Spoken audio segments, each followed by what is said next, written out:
ঐক্যমত্য কমিশনের পক্ষ থেকে প্রাথমিক পর্যায়ে একটা প্রস্তাব থাকে, সেগুলো সংবিধান সংস্কার কমিশন, নির্বাচন সংস্কার কমিশন, দুর্নীতি দমন কমিশনের সংস্কার কমিশন, জনপ্রশাসন, পুলিশ এবং বিচার বিভাগ সংস্কার কমিশনের প্রস্তাবগুলোকে আমরা কিছু উপস্থাপন করি। আলাপ আলোচনার মধ্য দিয়ে বারবার আমরা পরিবর্তন সংশোধন করি এই কারণে যে আমরা দেখতে চাই যে সকলে যেন এই জায়গায় আসতে পারে। কমিশন কোনো কিছু স্থির হয়ে যে আমরা একবার বলেছি সেটাই করতে হবে আমরা তো মনে করি না। ফলে বিভিন্ন রকম প্রস্তাব আমরা দিচ্ছি, সংশোধিতভাবে দিচ্ছি, কারণ আমরা এটাও সত্য যে 12টি বিষয়ে আমরা একমাত্র জায়গায় এসেছি, দুটি বিষয়ে কন্ট্রোল ডিসেন্টের ব্যাপার আছে। তারপরে আমরা যে 12টি বিষয় আগের পর্যায়ে যে সমস্ত বিষয় ঐক্যমত হয়েছে এগুলোর বাইরে গুরুত্বপূর্ণ যে 20টি বিষয় তার মধ্যে 12টি বিষয় আমরা একমত আসতে পেরেছি। তার কারণ হচ্ছে সকলে যে যার অবস্থান থেকে ছাড় দিচ্ছে। কমিশনের অবস্থানটা হচ্ছে এগুলো গুরুত্ব বিবেচনা করে আমরা যেন এক জায়গায় আসতে পারি।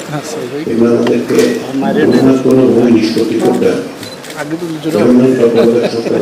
আমাদের সকলের দীর্ঘদিনের সঙ্গে আমাদের কাঠামোত উপস্থাপন করতে হবে জাতির সামনে, আমরা সকলে মিলে বসে, যাতে করে ভবিষ্যতে আমরা এই ভয়াবহ পরিস্থিতির মধ্যে না যাই।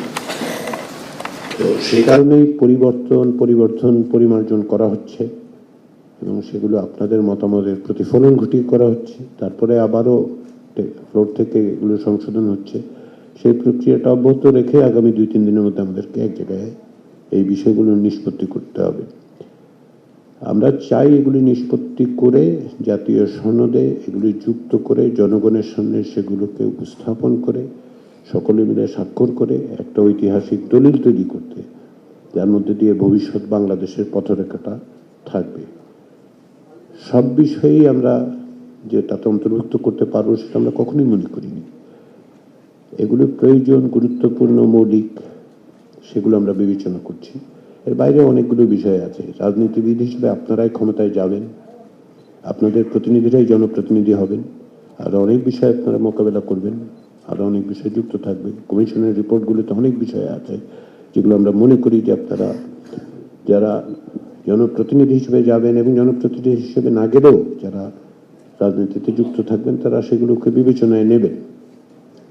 সেইটার থেকেই আমরা এই কমিশনগুলোর প্রস্তাবগুলো নিয়ে আলোচনা করছি। আপনাদের সহযোগিতা পাওয়া যাচ্ছে, অব্যাহত সহযোগিতা আগামী 2-3 দিনে আমাদেরকে একটা সনদের চূড়ান্ত জায়গায় নিয়ে যেতে পারবে বলে আমরা বিশ্বাস করি। সেই প্রক্রিয়া আমরা অব্যাহত রাখতে চাই।